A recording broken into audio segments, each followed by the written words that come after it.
Okay, we're going to discuss section 4.6 from our OpenStax Calculus textbook, Limits at Infinity. So starting with the definition, note that it states this is an informal definition. That's because we're not using our deltas and our epsilons that we've seen before for our formal definitions. The idea of a limit at infinity is that if the values of our function become arbitrarily close to some number L, as our x values become sufficiently large, we say the function has a limit at infinity, and we write it as such. Similarly, if our function values become close to some number L, for negative x values, the x less than 0 values, and the absolute value of x becomes sufficiently large, so what we're saying there is that because they're negative values, and we're thinking about them getting larger, we have to consider their absolute value. So basically getting really large in the negative direction, we say that we have a limit at negative infinity and write it as such.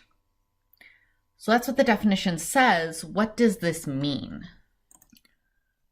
So graphically, if we have either of these limits, a limit at infinity or a limit at negative infinity, on a graph, we're going to have a horizontal asymptote at the line y equals L. Let's visualize this a bit more with the three examples we have here. So if we're looking for these limits at infinity or negative infinity, well, let's consider that this first graph looks like it's got a horizontal asymptote approximately where we just drew that blue line. So that's the limit as x approaches infinity of our function. Consider that was the function f. Well, that's this direction towards the right.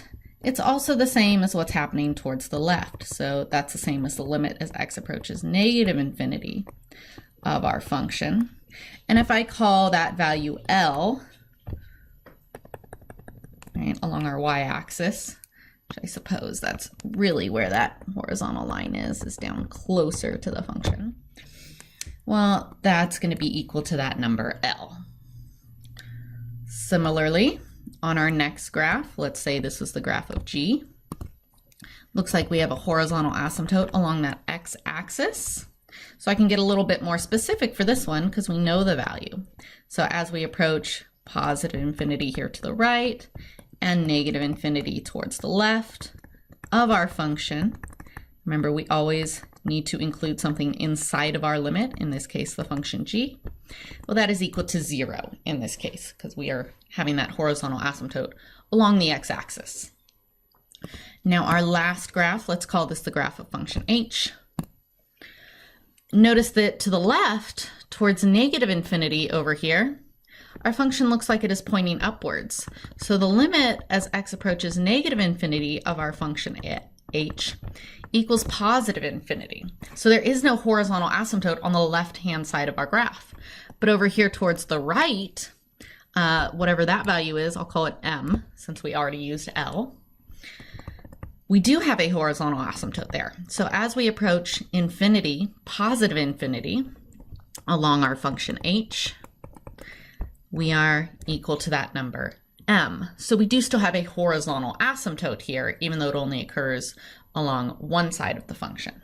Part of our definition says or. That means we don't need both the limit at infinity and the limit at negative infinity to equal the same value, or even to both be a real number. As long as you have at least one of those, you do have that horizontal asymptote. The idea of finding horizontal asymptotes is also sometimes called the end behavior, because you might be looking for horizontal asymptotes or just discussing whether the ends are approaching positive or negative infinity. We'll see that come up in some later examples. Another thing I want to point out, which we just saw on this last example here, right now we are talking about limits at infinity. So that is talking about the x value approaching infinity or negative infinity. Previously, we have seen infinite limits. And that means something different. That means the function is approaching an infinite value, positive or negative. So either of these, I could say maybe positive or negative infinity. So an infinite limit means the function is getting larger as x approaches some real number. A limit at infinity means that the x values are approaching some positive or negative value. And in that case, the function is approaching some real number. Or sometimes approaching infinity, as we saw earlier. So if we approach some number, that is a horizontal asymptote.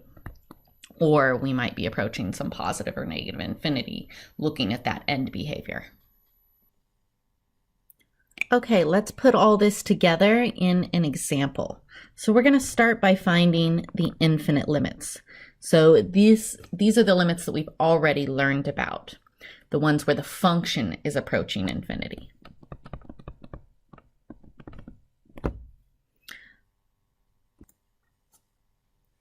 So it looks like we got a couple places where that happens.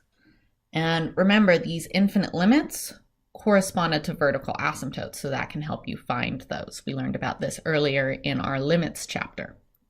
So we've got those important values labeled. It looks like those are happening when x is approaching -1 and 2. So let's write those out. And this is just basically an exercise in reviewing how to write limits and what those limits represent. So as we approach -1, looking here, both ends of our function as we approach -1 are both approaching positive infinity. So if this is our function f of x, we say that limit equals infinity. So calling this function f. So that's taken care of. Now looking here, when x is approaching 2, well, that limit does not exist because one end is approaching negative infinity, one end is approaching positive infinity. But we can still consider those infinite limits. We just have to consider the left-hand limit. So as we approach from the left, that's this portion of the graph pointing downwards. So that is approaching negative infinity. And then as we approach 2 from the right, that is going towards positive infinity. So those are our infinite limits. All right, let's now consider our limits at infinity. So those are the ones we just learned about as we approach negative infinity and positive infinity along the x-axis. So our limit as x approaches negative infinity of our function, that's over here. That looks like we are approaching the value of 0 along that x-axis. And then our limit as x approaches positive infinity, so that's the far right-hand side of our graph. Our function looks like it's coming back up and leveling off at 3. So the last portion here is considering the asymptotes that go along with these limits. For the limits at infinity we just considered, we have horizontal asymptotes along the lines y equals 0 and y equals 3, which is why we label them as y equals each of those values, and we label them separately because each one of these is its own independent line. So just knowing that those are y equals, I don't necessarily need to call them horizontal asymptotes because that is obvious, because the y values mean that they are horizontal lines.